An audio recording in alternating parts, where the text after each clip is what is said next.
Hi everyone, my name is Israel and I'm here with The Cynic. How are you today? I'm very good, thank you. Well, I want to make you some questions. Can you answer for me? Of course, go on. Thank you so much. Well, our first question. Can you start by telling us a bit more about yourself and your journey with the Great Carbuncle? Yes, well, I have been a very cynical man, doubting all these fantastical claims and stories of grandeur, and I heard about this shame that grants wishes, and I just had to prove it wrong, and that is why I set off for the carbuncle. Very interesting. The Great Carbuncle holds immense significance in various cultures and legends. How do you perceive its importance and what role does it play in your life and philosophy?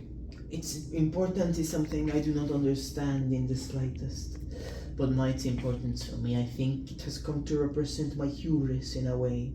I, a man, tried to best nature, and this is what I got: two broken eyes. Your perspectives often delve into philosophical themes. Could you share some of the philosophical influences that have shaped your thoughts regarding the Great Carbuncle and symbolic meanings? Philosophy is something that I have not been very a grand follower, but I think Pascal's wager is one I always influenced me in the opposite way. I believed it to be rubbish in a way. It says that if God is real, even if you don't believe, you must believe, even if you do not think He is real. For if you die, you will go to heaven. Pursuing the Great Carbuncle comes with its own set of challenges and criticisms. How do you respond to those who question or critique your beliefs and actions in the pursuit of this elusive and mystical entity? In the past, I would have called them fools, but now I know they are right, for I was a fool to go on such a quest just to prove it wrong. Okay. Many stories surrounding the Great Carbuncle involve personal transformations and journeys. Have you experienced any significant personal transformations or insights in your pursuit of the Great Carbuncle? I believe I have become a wiser man, though I did lose my eyes in the process. Okay, the last question. What makes the cynic be the cynic? I believe my doubt is what makes me take the name of the cynic, though now that that has died, I simply do not know. They say that a common phrase says God is dead and we have killed him, as we as a man have killed the idea of God. I believe in the same way. The cynic is dead and we have killed him. Can you tell us in summarize how do you perceive yourself? I do not know anymore. I just do not know. Okay, well, thank you so much for this interview. Of course. Hi, welcome to today's show. I'm your interviewer, Regina, and this is my wonderful guest, Vera. So, how are you today, Miss Vera? I'm actually so good because the Queen of England came to my house to drink tea. So I actually drank tea with her. So, you look wonderful today. Did you do something different? You're glowing. Thank you. I actually did my hair different. Okay, so a lot of our guests have trouble to find our studio. Did you have any trouble to find our studio? Actually, I did not have any trouble to find it, but there was a tiger in the zone. I know we're in a city, but it came out of the sky. So yeah. Okay. So I did a little research on your story, and I found out that a man ran out of your house. His name is Mr. Nuttall. Oh, What's yeah. your opinion on Mr. Nuttall? I sense that he's a very nervous guy, so he has trouble with anxiety and those things. So, do you consider yourself a person with a good imagination? Yeah, I do. I like to create my own stories and to imagine things and colors and person and animals. So, do you think you would react that way by running away from your house by your tattletale?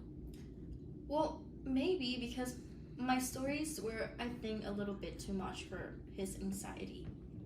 So, we know that you have a habit of telling stories that are way out of our reality, Mrs. Vera, but I would like to go deeper on this topic. What started your habit of telling stories or lying in a way?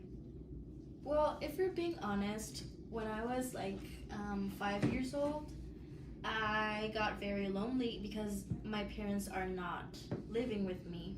I live with my aunt. So I think it's very boring because she's so strict that I don't actually get to like have fun with other like children or anything. So maybe that's why I'm so creative, because I spend almost a lot of time alone. Is there something that drives you to surprise people with these stories, or it's just like purely fun? I think it's because I like to see everyone's reaction to what I tell, because it's always like funny, their face, the face that they do. Okay, so now that you have answered that, how do you feel? Do you get like stomach ache? Do you get butterflies in your stomach? Oh, I get butterflies in my stomach when telling a story. So you really like it? Yeah. How did you felt in this interview? I feel really good, comfortable. Okay, so this was all for our interview. I hope you enjoyed it. Bye bye. Hello and welcome, dear audience. My name is Ian Trevino, and today we're going to be interviewing. Billy. Oh, okay. Well, Billy, how are you today? Oh, I'm really good, thank you. Oh yes, you look splendid. So did you find your directions easily? Well, not actually. I mean, this place, it's a new city. I have never seen something like this before. It's some like futuristic, you know. But yeah, I was able to find this place, and that's why I'm here. So very interesting. So what did you want to say in a bed reference for first place?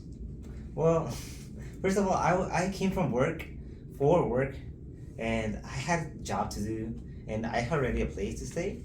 But I don't know, the bed and breakfast seemed nice, and that's why I needed that place to stay.